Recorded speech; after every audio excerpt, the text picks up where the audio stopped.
Welcome to West Film, where every movie has a story worth telling. From heart-pounding action to twisty mysteries and dramas that stick with you, we dig into the plot, the characters, and the moments that make each film worth your time. So grab a seat, get comfortable, and let's jump into today's movie. This is West Film. May your story starts here.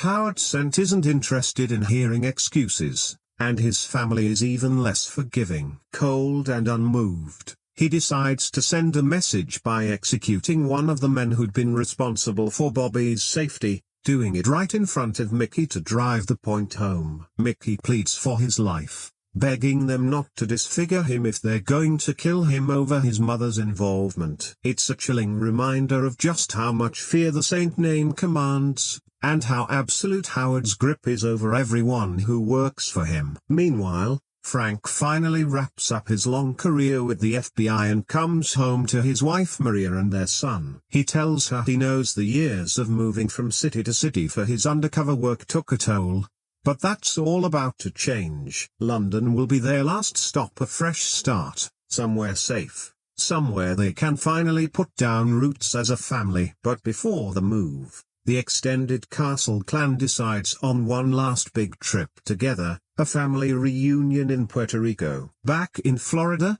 Howard Sant goes to identify his son's body at the morgue. When the police won't tell him anything about the undercover agent behind the sting, he turns to his own people instead, ordering them to dig up whatever they can find on the man known as Otto. It doesn't take Quentin Glass long to discover that Otto was never real. It was a cover identity for FBI agent Frank Castle. Howard doesn't hesitate. Frank has to die. His wife Livia goes further, insisting that revenge shouldn't stop with Frank. His entire family needs to be erased. Howard agrees instantly, and Johnny takes charge of the hit, flying down to Puerto Rico with a crew of gunmen. The attack comes while the Castles are gathered on the beach for their reunion. Frank is inside with his father, going through old firearms, when gunfire suddenly breaks out across the property. They scramble for weapons and try to fight back, but the assassins are already everywhere, and the celebration collapses into chaos. Family members fall one by one as Frank and his father struggle to hold the line. Maria grabs their son and manages to get away in a car, racing to find help, but the killers chase her down and ram the vehicle, killing her and the boy instantly. Frank, still fighting off an attacker with a knife, arrives seconds too late to save them, left staring at their bodies in stunned horror. Then the gunmen come back for him. Johnny beats Frank nearly to death before shooting him, making sure to deliver Howard and Livia's message personally. Believing the job is done, Quentin torches the property, intending to burn Frank along with everything else, but the blast actually throws his body into the ocean, and he survives. Back at the Saints and Sinners nightclub, the family celebrates what they think is a clean sweep.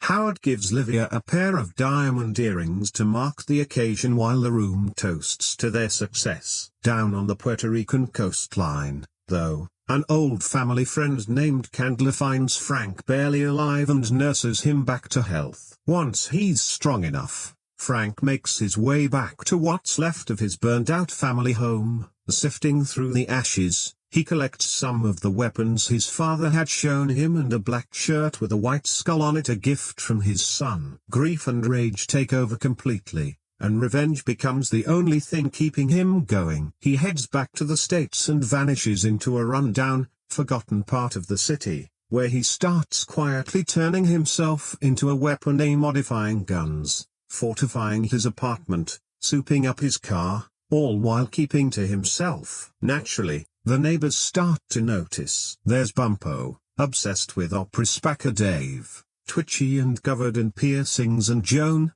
a woman worn down by life but still gentle underneath it. One night, Frank grabs Mickey off the street and hauls him back to his apartment for interrogation, threatening to burn him alive unless he talks about Howard Sant's operation. Mickey's too scared to say anything at first. He knows the Saints will kill him if word gets out. So Frank fakes it, pressing a frozen ice pop against Mickey's skin to convince him he's being burned. Mickey's screaming rattles the whole building and terrifies the neighbors, who have no idea what's actually happening inside. Eventually Mickey cracks and starts talking. He explains that Howard's empire runs largely through two Cuban brothers who control gambling and prostitution along the Gulf Coast, funneling profits back to Howard, who launders it all through accounts in the Cayman Islands. Frank lets him go, and once Mickey realizes he was never actually hurt, his fear curdles into resentment toward the Saints. Bitter and loose-lipped, he keeps feeding Frank details of routines, operations, and information about Howard's right hand, Quentin Glass. Armed with that intel, Frank starts surveilling the Saint family from a distance, camera in hand, patiently piecing together their world. He tracks Howard's golf schedule, notes when Livia goes to the movies, and digs up Quentin's secrets. Slowly, he builds a complete picture of the entire organization. Around the same time, Frank shows up outside a police station and confronts his old colleagues in front of a crowd of reporters, demanding to know why no one's been held responsible for wiping out his family. The cops admit, uncomfortably, that nobody wants to go up against Howard Saint given his reach and influence. Realizing he'll get no help from the system, Frank decides to handle it alone. He hits one of Howard's laundering operations, storming and forcing the staff to stuff cash into a suitcase while he throws the rest out the windows onto the street below, sparking chaos as crowds rush to grab the falling bills. In the confusion, he also kills two of Howard's hitmen and slips away unnoticed. News of the heist spreads fast. Back at the apartment complex, Bumpo and Spacker start piecing together who their quiet, mysterious neighbor really is. Howard, furious about the stolen money and the dead men, gets more bad news. The Cuban brothers financing his operation threaten to pull their business if it happens again. He assures them everything's under control, but the cracks are starting to show. Late one night at the apartment building, a drunk, aggressive man shows up, pounding on Joan's door. Bumpo and Spacker are too scared to step in, but Frank isn't. He beats the man off without hesitation and sends him running. Joan is stunned. Nobody's ever stood up for her like that, and for the first time, she starts to see Frank as more than just the strange guy next door. Frank's revenge plan keeps advancing in the background. He breaks into Livia's car, uses her phone to call Quentin, and pretending to be someone else lures him to the Winton Hotel with the promise of damaging photos Howard would never forgive. Before he leaves, Frank makes sure Livia's car gets ticketed near the hotel, planting evidence that she was there. Later, when Howard's looking for Quentin, Mickey mentions offhand that he was seen at the Winton. Not long after, Howard catches Quentin and Livia laughing together. Innocent enough, but combined with what Frank's planted, it's enough to plant a seed of suspicion. Quentin brushes off Howard's questions, but the doubt doesn't go away. The next day, Frank stops by the Cafe Tilde copyright where Joan works. While he's eating, a strange man with a guitar walks in and starts serenading him, introducing himself as Harry Heck and explaining, calmly, that the song is for Frank's funeral. Frank clocks the threat immediately and slips out before things escalate. Outside, Harry ambushes him while he's driving and opens fire, thinking he's got the upper hand, but Frank had already armored the inside of his car, and the bullets don't get through. A high-speed chase tears through the streets, with Harry hot on his tail. Swerving to avoid a little girl in the road, Frank crashes hard. Harry catches up, ready to finish him off. But Frank gets to a knife first and kills him. That same night, Frank targets one of Howard's big cash shipments, moving by boat under Johnny's supervision with a full team of armed guards. Everything's fine until Johnny spots a bomb hidden on board with the words "Front Toward Enemy" written on it. He dives into the water just before the whole boat goes up in flames, destroying the cargo. Frank watches from a nearby hill, making sure Johnny sees him standing there. Howard's operation is unraveling fast. He trashes his office in a rage while the Cuban brothers demand compensation for their losses. He refuses, insisting their arrangement never came with guarantees, and warns them not to test him, though it's clear the bravado is mostly bluster at this point. Desperate and out of options, he tells Quentin to reach out to a hired killer known only as the Russian. Back at the apartment, things briefly lighten up. Spacco Dave nervously asks Frank for help. Joan's abusive ex is back and won't leave her alone. Frank almost shuts the door on him, trying to keep his distance emotionally, but changes his mind moments later and heads over. Instead of trouble, he finds Joan, Bumpo, and Spacco cooking dinner together, and they invite him to join. It's the closest thing to a normal evening Frank's had in a long time. Before eating, everyone says what they're grateful for, and the warmth of the moment stands out sharply against the darkness Frank's been living in. Joan gently tells him to hold on to good memories instead of letting anger consume him completely. Frank admits quietly that he isn't the man she thinks he is, then leaves before he can get too attached. Trying to cheer Joan up afterward, Bumpo and Spacco crank up the opera music and start dancing around the kitchen. The noise from next door is still going when things explode in Frank's apartment. Literally. The Russian shows up, and the two men are instantly locked in a brutal fight, smashing through furniture and walls with startling force. The opera music from next door muffles some of the destruction as the fight spills from one apartment into the other, horrifying Joan and the others when it bursts into their living room. Frank's outmatched physically, but he refuses to quit, eventually managing to scald the Russian with boiling water and kill him after a grueling struggle. Battered and barely conscious, he collapses, and Joan, Bumpo, and Spacco rush to patch him up. It doesn't take long for Howard's men to find the Russian's body in the wrecked building. Armed enforcers flood the area looking for Frank. Before they arrive, Joan hides him in a secret compartment while Bumpo and Spacco stay behind to stall them. Quentin leads the interrogation personally, grilling both men. When Spacco won't talk, Quentin tortures him by tearing out his facial piercings one by one. But even in agony, Spacco insists he doesn't know anything. Eventually convinced, Quentin leaves a guard posted outside and departs. Once the coast is clear, Frank kills the guard and, confused by the loyalty Bumpo and Spacco showed him, asks why they took that kind of punishment for someone they barely know. Spacco simply tells him neighbors look out for each other, that's what makes them family. Bumpo rushes Spacco to the hospital while Frank gets ready to keep fighting. Joan, though, is badly shaken by everything she's seen. Looking at the guns and violence surrounding him, she asks how he's any different from Howard Saint. Frank's answer is cold. Unlike the Saints, he and Joan still have something left that they're afraid to lose. It's a response that makes Joan realize something unsettling. A part of Frank doesn't care whether he survives this at all. He's expecting to die. Still set on destroying Howard mentally before he kills him, Frank sets the next phase of his plan in motion. He breaks into Livia's car again and recreates the same setup involving Quentin. On Frank's cue,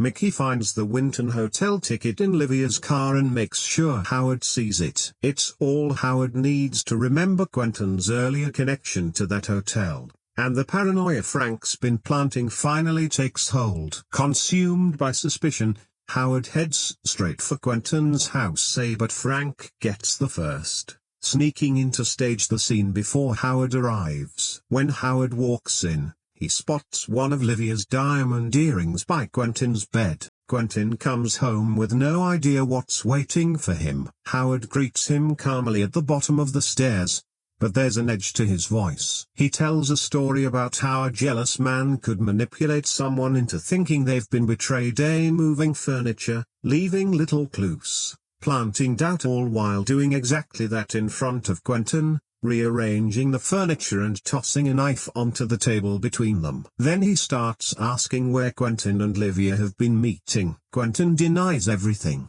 insisting he'd never betray Howard. especially not over money. Howard just laughs bitterly, calling him a convincing liar. When Quentin hesitates to pick up the knife, Howard snaps humiliated and furious at the man he once considered a brother and stabs him to death. Livia comes home shortly after to find her things scattered across the floor. Howard confronts her, accusing her of sleeping with Quentin. When she sees his body by the door and the hotel ticket, she tries desperately to explain. Quentin was gay, there was never any affair. Howard refuses to listen. Blind with jealousy, he slaps her and drags her out to the car, bringing up her past day, how he was the one who pulled her into his world at the whole drive. They stop on a bridge overlooking railroad tracks, and without any hesitation, he throws her over the edge. A train comes through seconds later and kills her instantly. By now, Frank has completely dismantled Howard from the inside out. Howard returns to his club and puts a massive bounty on Frank's head. When Johnny asks where Livia and Quentin are, Howard lies to his own son rather than admit the truth. Meanwhile, Frank prepares for the final push. Under cover of night, he moves on the Saints and Sinners Club, killing the guards outside, rigging explosives under the parked cars, and slipping in from above. Inside, chaos starts. Smaller gangster sends up a bottle of champagne on a lift, not realizing Frank has hidden a bomb inside it. It detonates, and the club erupts into panic and smoke. Frank moves through the wreckage, gunning down anyone still standing. In the chaos, he finds Johnny badly wounded and, instead of killing him outright, forces him to hold a live explosive and leaves him begging not to be left behind. Frank pushes deeper into the club until he's finally face to face with Howard. He tells him plainly, both of his sons are dead. Johnny's screams echo through the building moments before the bomb goes off and silences him for good. Frank shoots Howard, then lays out the whole truth at the fake evidence, the staged affair, the earring he planted. Howard realizes, in horror, that Frank manipulated him into killing both his best friend and his own wife with his own hands. Now, Frank tells him, it's his turn. He chains Howard's ankles to the back of a car and drags him across the parking lot as the planted explosives start going off one after another, the flames spreading outward into the shape of the same skull symbol Frank now wears. Howard is dragged through the fire until it consumes him completely. With his revenge finished, Frank goes home feeling nothing but emptiness. At his lowest point, he puts a gun to his own head, but a memory of his wife stops him before he can pull the trigger, and something shifts. He decides there's still a reason to keep going beyond revenge. He visits Joan one last time and tells her she was right. Good memories really can pull a person back from being consumed by darkness completely. Before he goes, he tells her he's left something behind for her, Bumpo, and Spacker. Once Spacker's out of the hospital, the three of them find stacks of stolen cash waiting for them enough to completely change their lives. In the final scene, Frank stands alone on a bridge as the sun sets, vowing that from now on, anyone who preys on the innocent, murderers, sadists, people who hide their cruelty behind power, will answer to him. Frank Castle, the man who once lived for his family and for justice, is gone. What's left is the Punisher. Watching the Punisher again after all these years, what really stands out is how little it actually resembles a superhero movie. And I don't mean that in the modern grounded and gritty sense, where everything's shot in dim lighting with a mournful score even though the characters are still saving the planet every 20 minutes. This one genuinely feels like an old school revenge thriller that somebody accidentally slapped a Marvel logo onto. Strip away the skull shirt and swap a few names, and it could easily pass for one of those brutal late-night vigilante movies you'd stumble across on cable years ago. Tonally, it has way more in common with Death Wish or Dirty Harry than with something like Spider-Man 2, which, strange as it is to think about, came out the very same year. In one movie, Marvel gave audiences Doc Ock hurling subway trains through the city. In the other, They gave us Thomas Jane chaining a burning mob boss to a car and dragging him through a parking lot shaped like a giant skull. That contrast pretty much sums up why this film has always had such a strange reputation. It doesn't seem interested in being fun in the usual comic book sense. It's angry, mean-spirited, and even when it tries to lighten up with jokes or oddball characters, there's still this underlying bitterness that never really lifts. The heaviness sets in early and never fully lets go. Frank Castle never feels like a man secretly enjoying his new role as a vigilante. If anything,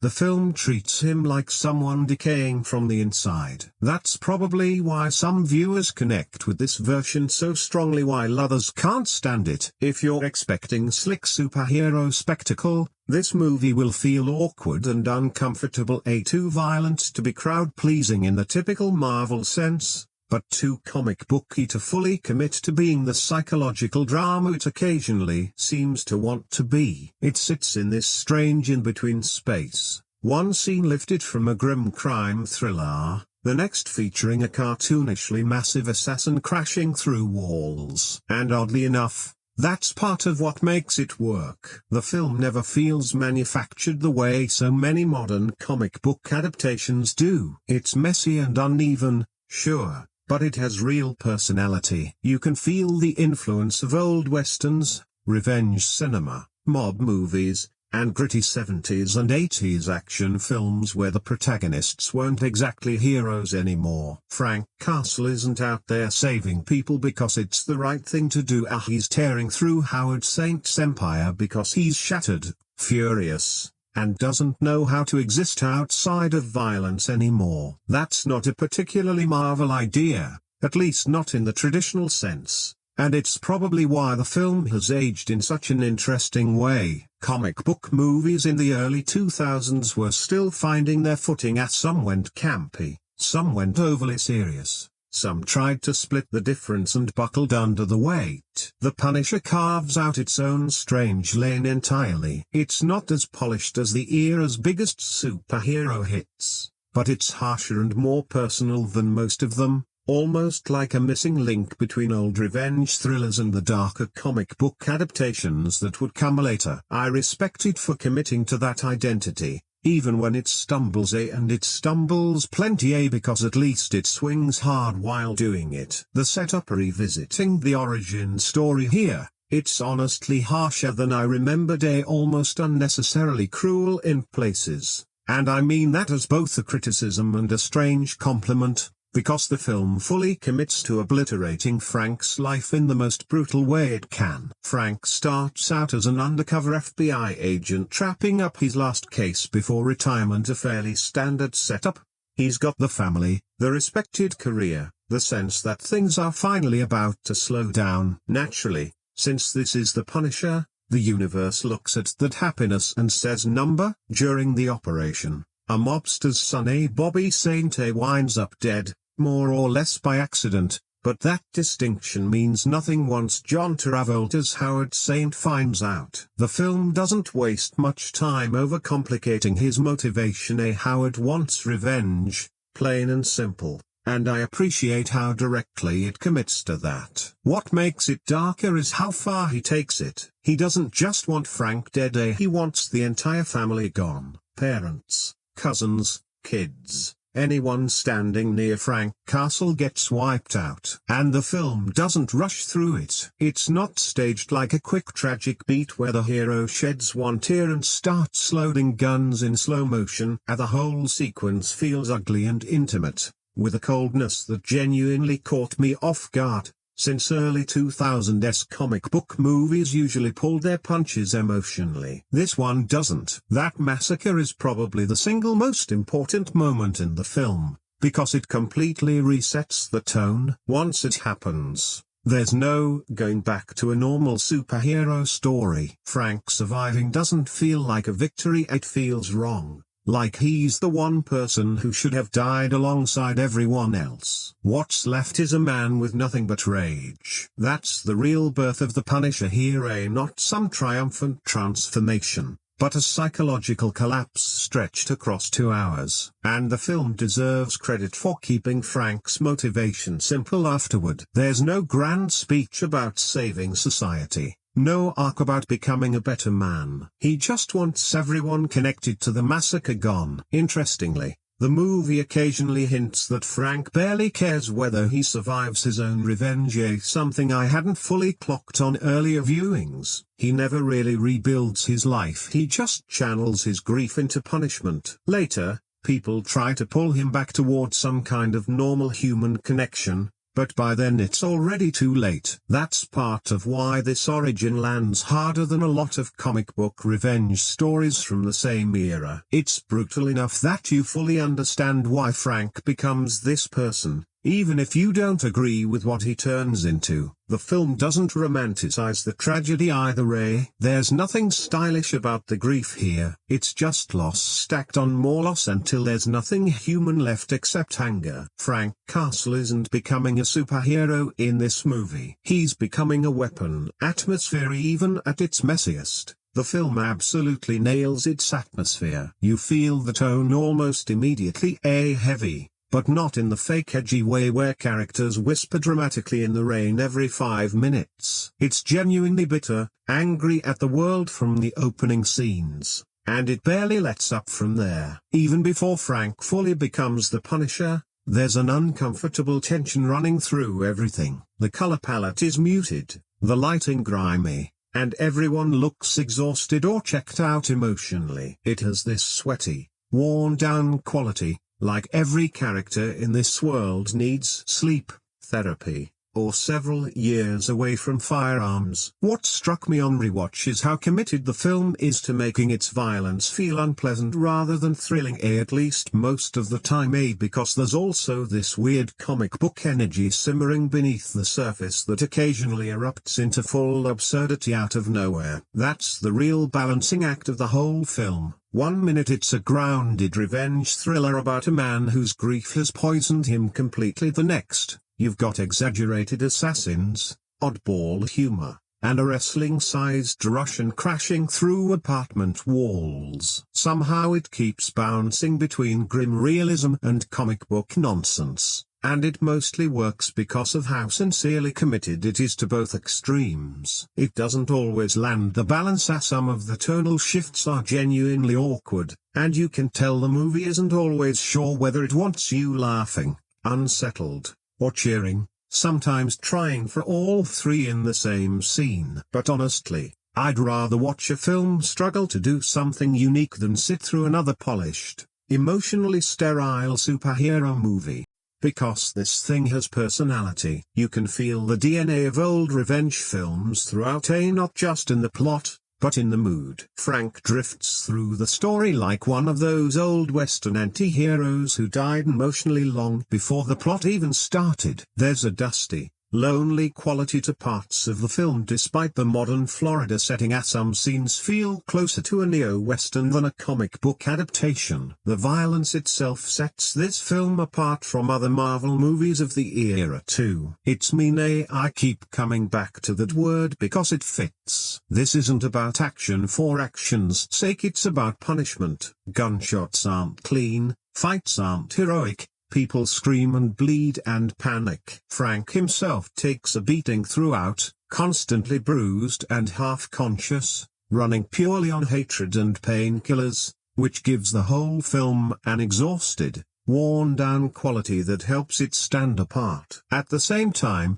the darkness is regularly undercut by strange bursts of comedy. The neighbors, the one-liners, the assassin who sings before he kills, even the Russian fight, brutal as it is also weirdly funny in a chaotic, cartoonish way. It's almost like the film gets nervous about staying too oppressive for too long and keeps veering sideways into weirdness to relieve the pressure. That's probably why reactions to this movie are so scattered, as some people wanted a darker Marvel film and got it. Others wanted a genuinely disturbing psychological drama and felt that comic book elements softened the impact. And some expected a straightforward action flick and were caught off guard by how miserable and angry the whole thing feels. Personally, I think the atmosphere hits hardest when the film just leans fully into its own ugliness. At the moments where Frank feels less like a hero and more like a man decomposing in real time. Underneath the explosions and skull imagery, there's a genuine bleakness running through the whole story, not sadness exactly,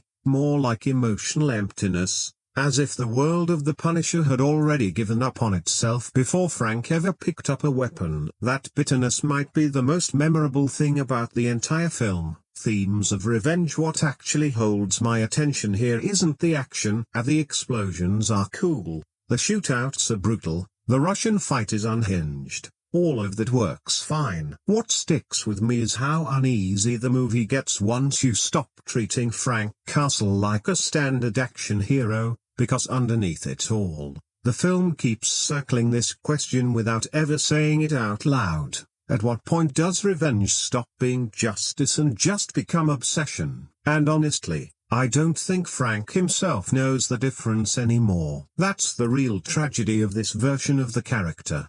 His family is slaughtered in such a horrifying way that his breaking point makes complete sense. The movie earns that rage. But then the revenge just keeps escalating, past the point where he still resembles a grieving husband, until he's basically become a machine built entirely for punishment. That's why it always feels a little off when people lump the Punisher in with regular superheroes. He's not trying to save the world or protect society out of some belief in hope or morality. Half the time, it feels like he's simply transferring his own pain onto other people through violence, and the film understands that better than it sometimes gets credit for. There's a persistent sense that Frank crossed some emotional line a long time ago. He doesn't just kill the people responsible for his family's death, he dismantles them psychologically, manipulates them, humiliates them, breaks them apart piece by piece. It gets disturbingly personal. Take the scheme where he convinces Howard that his wife betrayed him with his best friend. That's not self-defense. That's calculated emotional torture. Frank wants Howard to suffer before he dies. He wants him hollowed out first. And that's where the film comes closest to saying something genuinely interesting about revenge,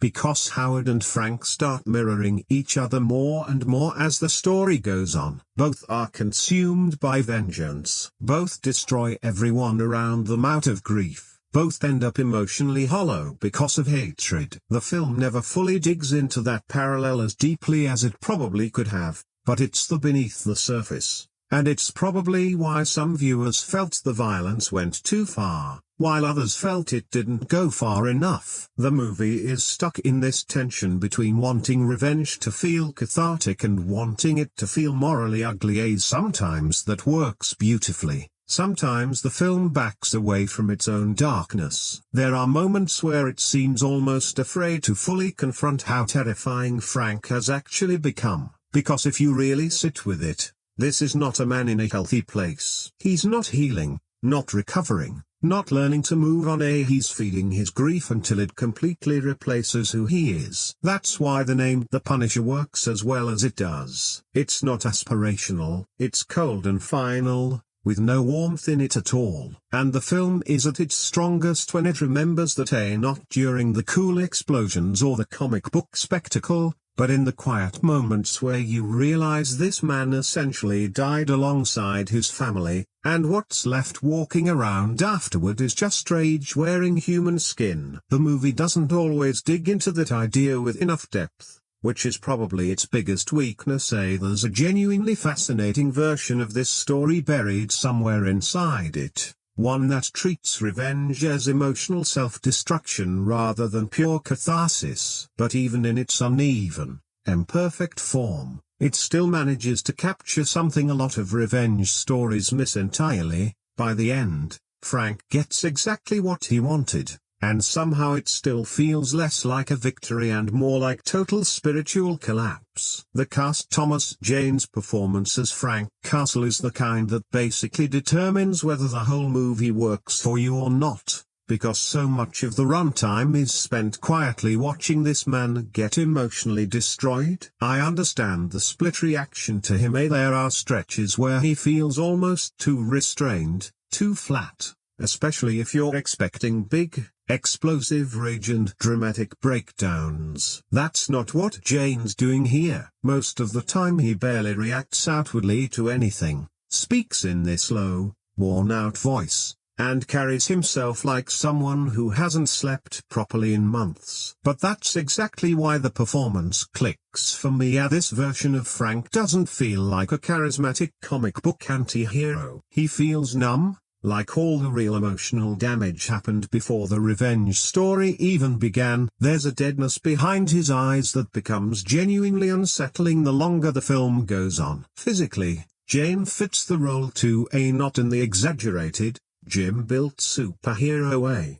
but in a grounded, worn-out sense. He looks like a man who's been beaten down repeatedly by life and finally stopped caring what happens to him next. The stubble, the tired eyes, the slow deliberate movement, it all fits. I also appreciate that Jane never plays Frank like he's enjoying being the Punisher. A lot of actors would have leaned into the cool vigilante swagger, but Jane mostly avoids that trap. Even during the action, he rarely seems like he's having fun. He feels like he's operating purely on hatred and momentum. That said, I understand the criticism from comic fans who wanted someone more physically imposing. The comic version of Frank often reads as an almost mythic force of nature, huge and relentless. Jane's version is more human and vulnerable, sometimes maybe too vulnerable, since there are stretches where he gets beaten down so badly he feels less like the Punisher and more like a really angry guy barely surviving one terrible week.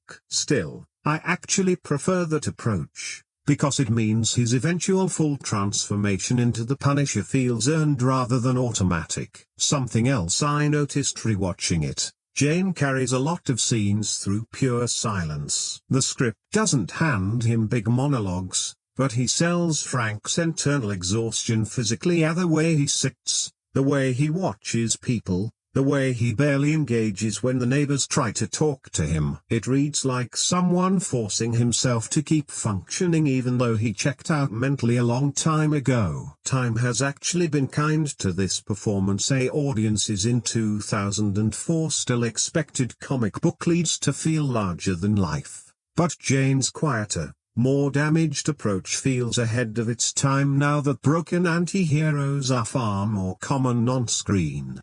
His voice helps a lot too. That tired, gravelly delivery shouldn't work as well as it does, but it fits a man carrying permanent emotional exhaustion. It's not a flawless performance. A few scenes tip from restraint into stiffness, and there are moments where I wish he'd pushed harder. But overall, Jane understood something important about the character that a lot of adaptations miss. The Punisher isn't supposed to be inspirational, he's supposed to be tragic. John Travolta as Howard Sent is one of the more puzzling parts of the film for me, because I can never fully decide whether he's perfectly cast or slightly off. Both feelings exist at once. There are scenes where he absolutely works, especially once the character starts spiraling into paranoia later on. Travolta nails a cold arrogance early that gradually cracks apart as Frank dismantles his world piece by piece. Early on, though, he sometimes feels a bit too smooth for the role. Howard Sent is supposed to be a genuinely feared crime boss, and at times Travolta reads more like a wealthy businessman playing gangster than someone truly dangerous. There's a polish to him that clashes slightly with the grittier tone elsewhere in the film. Then again, maybe that's intentional, since Howard isn't written as a street-level thug. He's a powerful, wealthy man consumed by ego, and once his son dies, his life detonates emotionally. That's where Travolta really finds something compelling. I like how personal his hatred for Frank becomes. This isn't business retaliation. Howard wants Frank psychologically destroyed, and wiping out the whole family is framed as raw grief mutating into cruelty rather than calculated mob strategy. There's a constant sense that Howard is barely holding himself together underneath the expensive suits, and Travolta plays wounded pride well, making Saint's authority feel entirely dependent on Control A, which is exactly why Frank's manipulation strategy works so effectively. Frank doesn't just shoot through Howard's empire, he humiliates him mentally, and the fake affair scheme against Livia and Quentin is one of the smartest things in the whole film, largely because Travolta commits so fully to the paranoia. You can watch him unravel scene by scene as the confidence disappears, the rage gets sloppier, he becomes reckless. By the final act, Howard almost feels more emotionally unstable than Frank does. There's also something fitting about casting Travolta specifically, given how much cinematic baggage he brings from past gangster roles, as the film almost leans on that audience familiarity. The downside is that occasionally Howard doesn't feel like a wholly unique villain so much as a composite of Travolta's other mob boss performances. Still, I don't think the movie needed an especially complex antagonist. Howard works best as a mirror to Frank, another man who loses family and answers with violence, another person emotionally poisoned by revenge, just spiraling into chaos instead of channeling it with military precision. That parallel carries more weight than the film fully capitalizes on. A few of the family dynamics feel slightly off too, as the age gap between Travolta and the actor playing his son reads as narrower than intended, which makes some of the emotional beats a touch awkward if you think about it too hard. Laura Harring, meanwhile, brings more presence to some scenes than the film seems ready for. There are stretches where Howard's wife feels more genuinely dangerous than he does. Overall, though, Travolta gives the story exactly the structural piece it needs, a villain who slowly disintegrates emotionally while Frank stays frozen, so that by the finale, Howard isn't a powerful crime boss anymore. He's just hollow, angry, and desperate, which makes Frank's final act land as finishing off a man revenge had already destroyed rather than simply killing a mob boss. Supporting characters. The supporting cast is one of the strangest parts of the whole film, since a lot of them feel like they wandered in from an entirely different movie, and not always in a bad way. This side of the film is a big part of why it has such an uneven, distinctive personality that people still argue about. You've got Frank sitting there emotionally dead, bruised, building weapons alone in the dark like a ghost fueled by revenge, and then the film cuts to these awkward, eccentric apartment neighbors trying to make small talk with him like it wandered in from an indie comedy. It's genuinely strange at first. Ben Foster's Spacker Dave feels like he's operating on a completely different wavelength from the rest of the film, but he commits so hard to the role that it works anyway. He's got that early 2000s burnout energy, like he hasn't slept in 3 days and stumbled into a Marvel movie by accident. Somehow it lands. Not because the character is deep, but because Foster brings a kind of genuine, awkward sincerity to him. You can tell Dave wants connection, even though Frank's entire presence screams "leave me alone forever." Rebecca Romijn's Joan is clearly meant to represent Frank's last thread of connection to humanity, someone trying to pull him back toward being a person instead of a weapon. The problem is the film never quite figures out what else to do with her. Romijn is likable, and her scenes with Jane genuinely slow their movie down in a good way, but her character mostly orbits Frank rather than becoming fully her own person. You keep waiting for the film to deepen her, and it never quite does. Bumpo feels like he wandered in from an entirely different genre altogether. Watching it the first time, I remember being genuinely thrown by how comedic some of the apartment scenes were compared to everything else. Brutal executions and revenge killings in one scene, awkward neighbor banter in the next. But I appreciate the attempt, because without those side characters, spending 2 hours locked inside Frank's misery would probably become unbearable. The neighbors create little pockets of warmth in an otherwise bleak film, and even when the humor doesn't fully land, it's clear why it's there. The movie needs to breathe occasionally, needs moments that force Frank into human interaction whether he wants it or not. It's also telling how uncomfortable he is with basic kindness. By that point every conversation feels stilted because he's so disconnected from normal life. The neighbors function almost like reminders of the humanity he's lost. Will Patton is probably the standout supporting performance. He brings far more intensity and credibility to Quentin Glass than the role probably even calls for. There's an exhausted loyalty to the character that sets him apart from the rest of Howard's crew immediately. He feels dangerous but also trapped inside a collapsing world.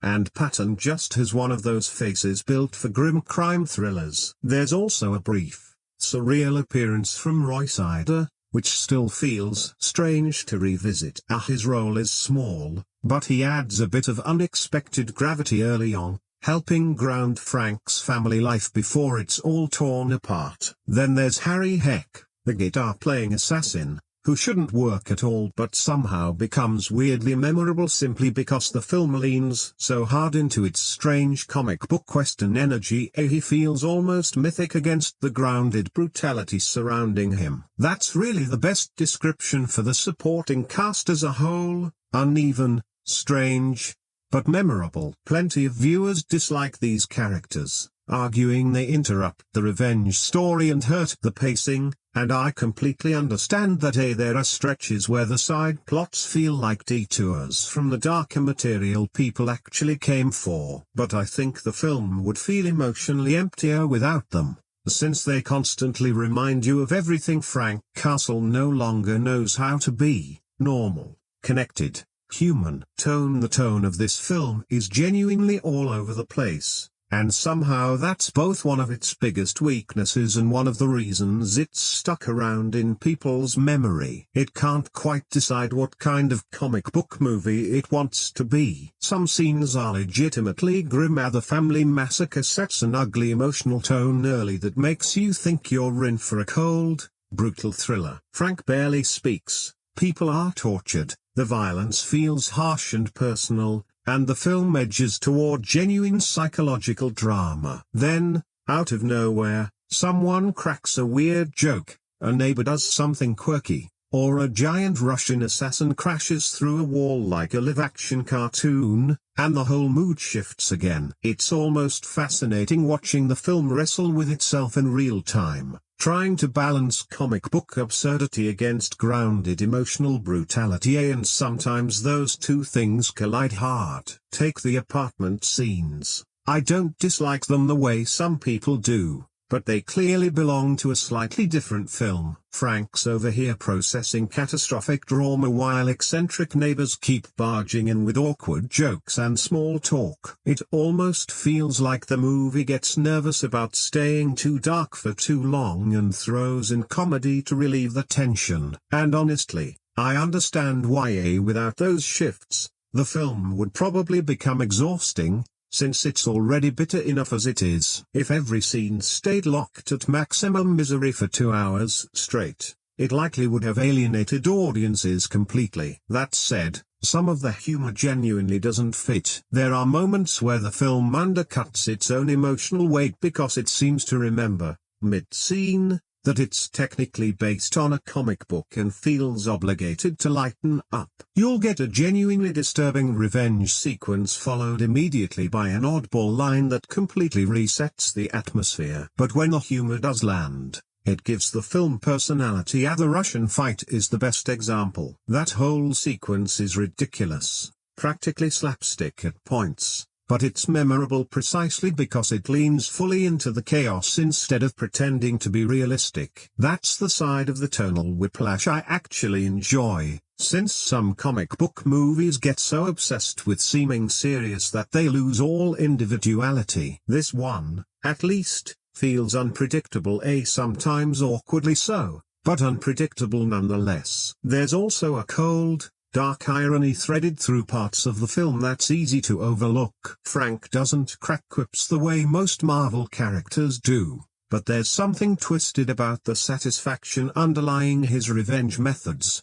especially once he starts dismantling Howard's life psychologically instead of just killing people outright. The film occasionally flirts with a kind of grim satisfaction before snapping right back into emotional emptiness, and that instability honestly mirrors Frank himself. He's not emotionally stable, and neither is the movie. It swings between grief, rage, absurdity, cruelty, and exhaustion, sometimes within the same 10-minute stretch.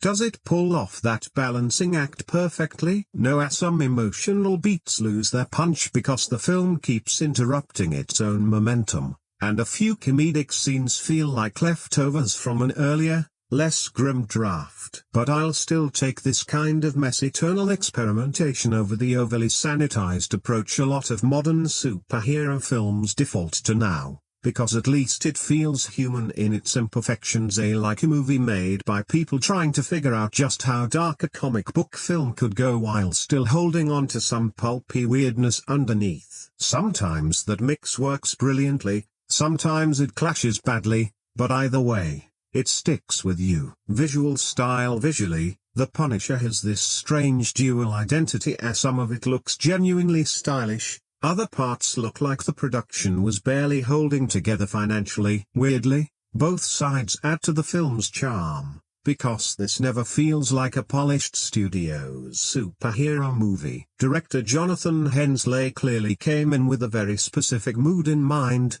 a grimy, neo-noir revenge atmosphere where everything feels bruised, sweaty, and emotionally worn down. Even the sunny Florida locations somehow come across as depressing, which is genuinely impressive, since a lot of superhero films from this era still had that clean, heightened comic book gloss. This one goes the opposite direction entirely: a harsh lighting, cramped interiors, a color palette that keeps drifting towards dirty browns, dark blues, and faded grays. Nothing about the world feels comfortable. Conrad Hall's cinematography deserves a lot of the credit here. Several shots genuinely stick with you afterward, not because they're beautiful, but because they feel damaged. Frank is constantly framed as isolated from the rest of the world. Empty rooms, long shadows, neon reflecting off wet pavement. How the visuals separate him from normal life even before he becomes the Punisher. There's also an older school revenge western influence running through the direction that I didn't fully appreciate on earlier viewings. The film isn't afraid to let tension sit awkwardly.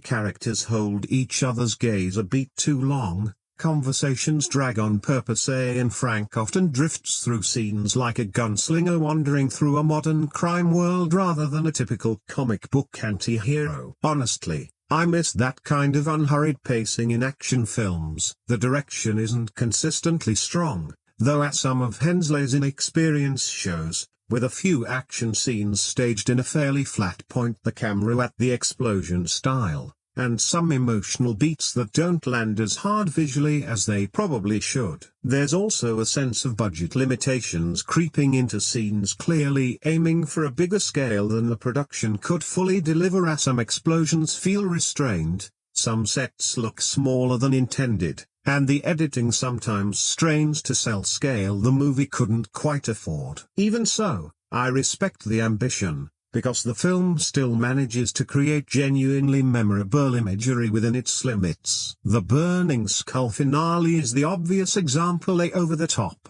a bit silly, unmistakably early 2000s, and completely unforgettable. The film clearly understands that imagery matters for this character. Frank Castle isn't meant to quietly wrap up his revenge and disappear. The violence is meant to become symbolic, and that pulpy visual instinct helps carry the film through its rougher patches. There's also something refreshing about how physical it all feels. Modern superhero films can drown in weightless CGI environments, but this one feels tactile. People crash into real walls, rooms actually get destroyed, and Frank stumbles through scenes drenched in sweat and blood, visibly exhausted. Even when the choreography isn't flawless, the impact still lands. I also like that the film rarely frames Frank like a traditional superhero icon. There's no triumphant slow-motion hero shot with inspirational lighting behind him. Most of the time he's tucked into dark corners, framed like a wounded animal just trying to survive long enough to finish what he started. That approach keeps the film emotionally grounded even during its more ridiculous comic book detours.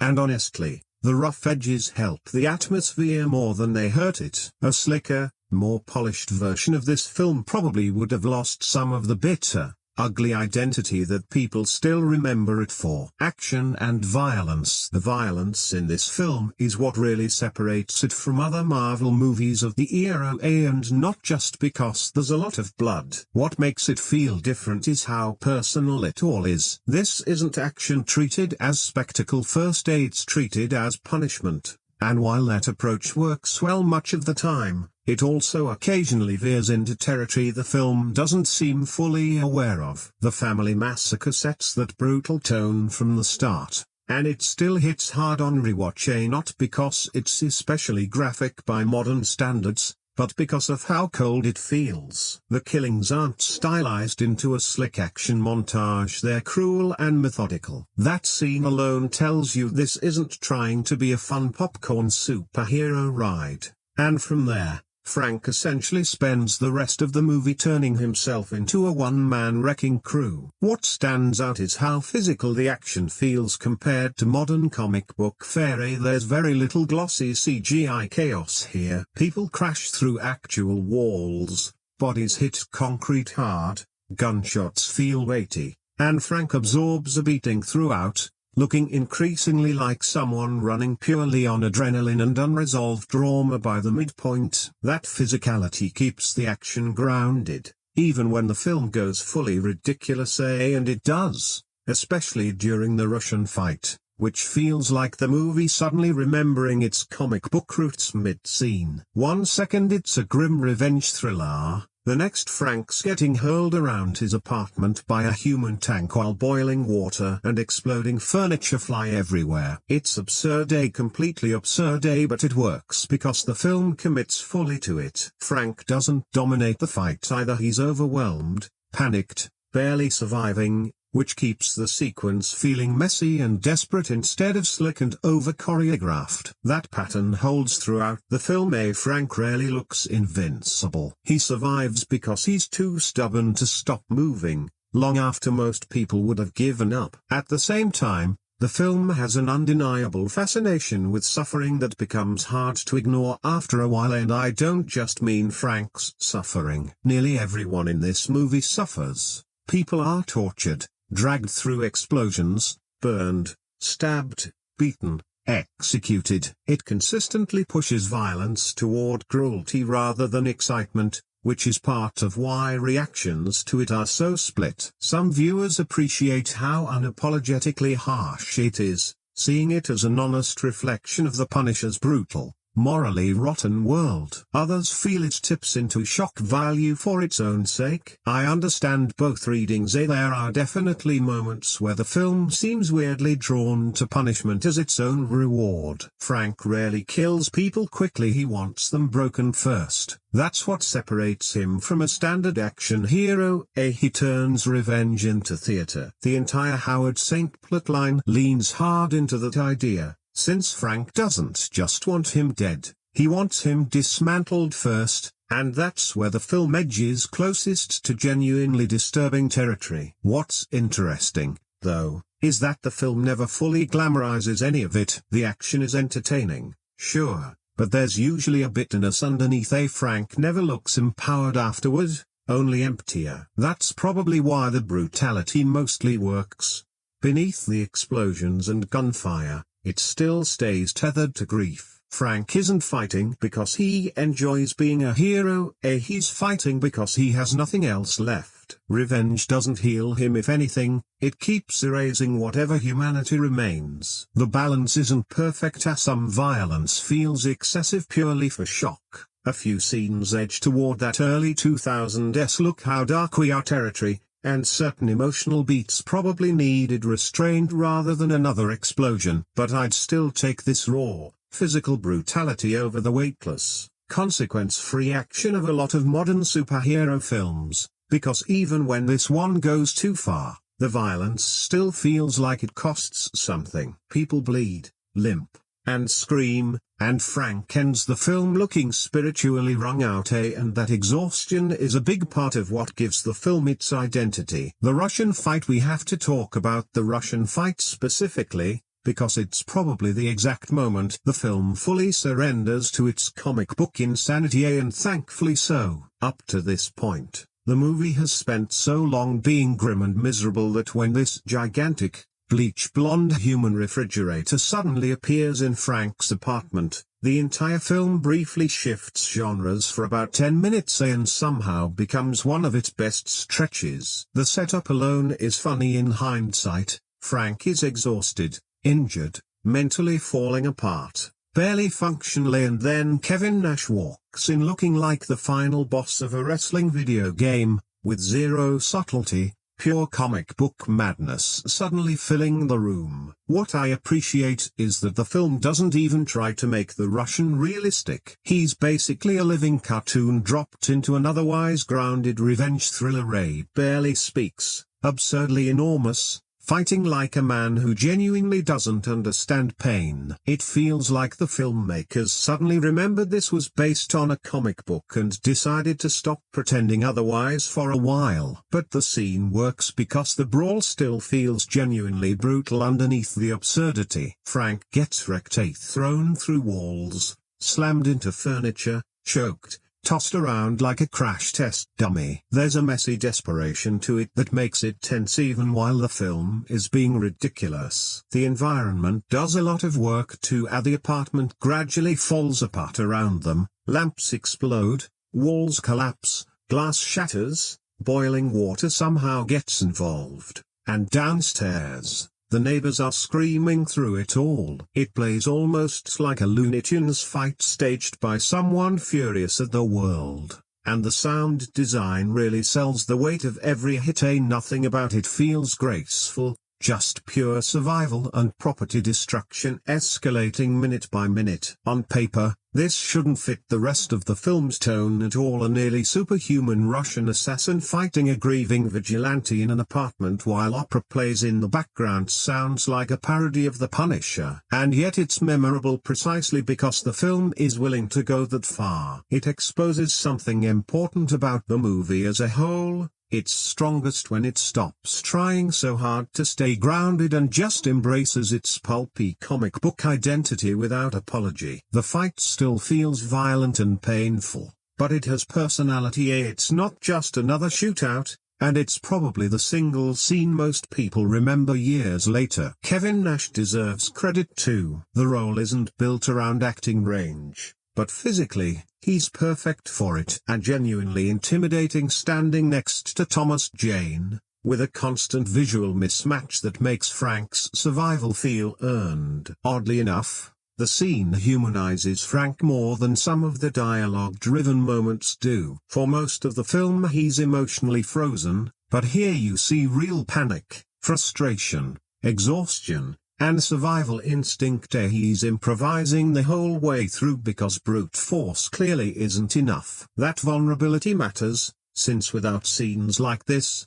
Frank risks staying too emotionally distant from the audience. The Russian fight forces him into chaos where he can't just stand the looking intimidating. He has to survive like an ordinary person trapped in a nightmare. Honestly, the film could have used a few more scenes with this kind of energy, not necessarily more cartoon assassins, though I wouldn't complain, but more moments where it fully commits to being strange, brutal, and unforgettable at once. For those few minutes, the film stops trying to balance every tone at once and just becomes gloriously unhinged. The pacing here is honestly one of the biggest reasons people either lock in fully or lose patience halfway through. Because this film moves in a strange rhythm for a comic book movie. It's not wall-to-wall action, not even close, and that probably surprises people revisiting it now, especially given how modern superhero films tend to cram in a major set piece every few minutes out of fear that audiences will check their phones. The Punisher takes its time, sometimes too much time. There are long stretches where the film slows down and just sits with Frank wandering around,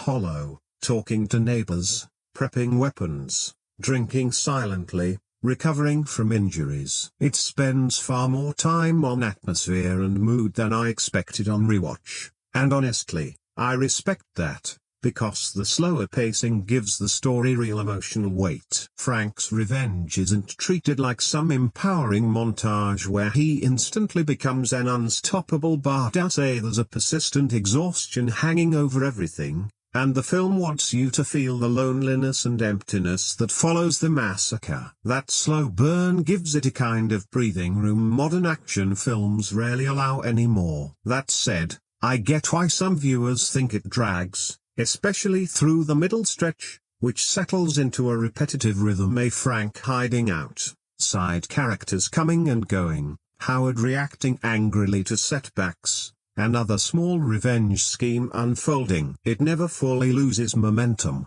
but you can feel it circling in place instead of pushing forward at points, and some of that comes down to tonal uncertainty. The film keeps pausing the main plot for character beats and comic relief, which either enriches the pacing or slows it down depending on how much patience you have for the side characters. If you enjoy the strange atmosphere and the awkward human moments, the runtime flows better. If you're just for the revenge plot, some scenes will feel like detours. Structurally, it almost plays more like an old western than a modern superhero film. Frank doesn't launch straight into non-stop action. Once he becomes the Punisher, he observes, plans, waits, manipulates. There's a patience to the revenge that helps separate it from generic action movies where the hero just starts shooting immediately. Still, the film probably could have shaved off 15 minutes and tightened up overall. A few scenes indulge themselves a little too long, some side character interactions don't add quite enough to justify their screen time,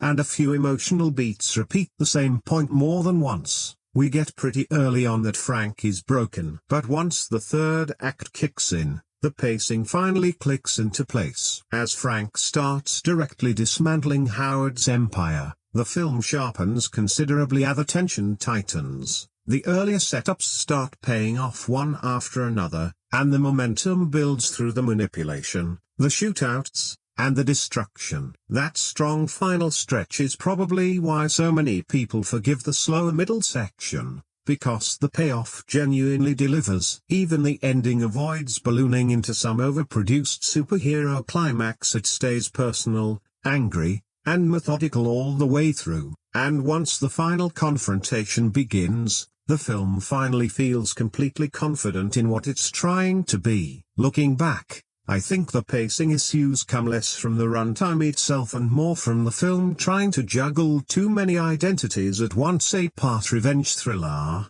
part comic book adaptation, part neo-western, part psychological character study, part grindhouse action movie. Sometimes those pieces blend surprisingly well, other times they trip over each other and slow things down. But even at its most uneven, the film rarely feels manufactured. It moves at its own pace instead of following some studio formula for holding audience attention, and ironically, that's probably why it's aged well for a lot of people. It's messy, it lingers too long in places, it wanders into odd detours, but it earns that indulgence because the entire film has been building toward this collision of grounded brutality and comic book symbolism. The flaming skull finale is exactly where those two identities crash together. Excessive, theatrical, angry, and completely unforgettable in the way this character probably should be. I also appreciate that the ending doesn't pretend revenge actually healed Frank in any meaningful way. A weaker film would have forced some artificial closure onto the character. Maybe a speech about peace or moving on. But this one understands Frank crossed too far to get that kind of clean resolution. Revenge doesn't fix him. If anything, it finalizes his transformation into someone who can no longer function outside of violence. That's the true meaning of becoming the Punisher in this version. Not a superhero origin, but the death of Frank Castle as an ordinary human being. And that's probably why the final act sticks with you even through the uneven stretches beforehand, because by the time the ending arrives, the film feels fully locked into its identity: brutal, bitter, slightly ridiculous, and deliberately, intentionally empty. It stops apologizing for what it is, and that confidence retroactively strengthens the whole thing. Legacy. What's really interesting now is how differently this film is remembered compared to when it first came out. Back in 2004, it occupied this awkward middle ground, not beloved enough to become a widely embraced comic book classic, but not bad enough to fade away entirely, so it just kind of lingered for years. Time has actually been kind to it, I think, because the early 2000s superhero landscape was still figuring itself out as some films leaned into camp, some imitated Spider-Man, darker ones chased the Batman mold, and plenty of experiments just failed outright. Studios hadn't cracked the formula yet. This movie landed right in the middle of that transitional period, and audiences probably expected something different from it, either more conventionally heroic or more overtly comic booky. Instead,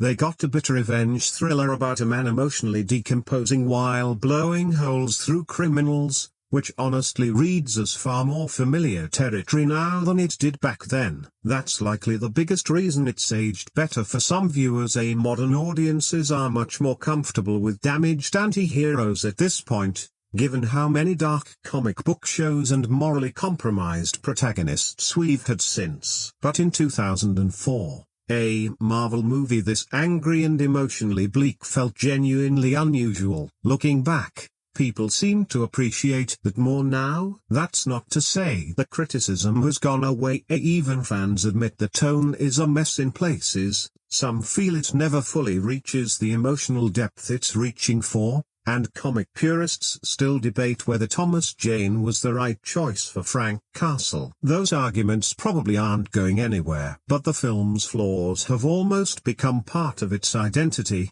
because it never feels manufactured. That's the word I keep landing on. It feels rough, personal, oddly specific, like the work of filmmakers trying to build a harsh revenge movie inside a comic book framework before Hollywood fully industrialized the genre into carefully engineered franchise product. And that sincerity counts for something. Plenty of forgettable comic book movies are technically more polished, better paced, cleaner scripts, smoother tone, sleeker visuals, but they slip out of your memory 5 minutes after the credits roll because there's no real personality underneath them. This film has that in abundance. Bitter, excessive, occasionally awkward, sometimes downright ridiculous, but memorable, genuinely memorable. And the more recent Netflix take on the character has probably only helped bring people back around to revisiting this earlier, stranger version.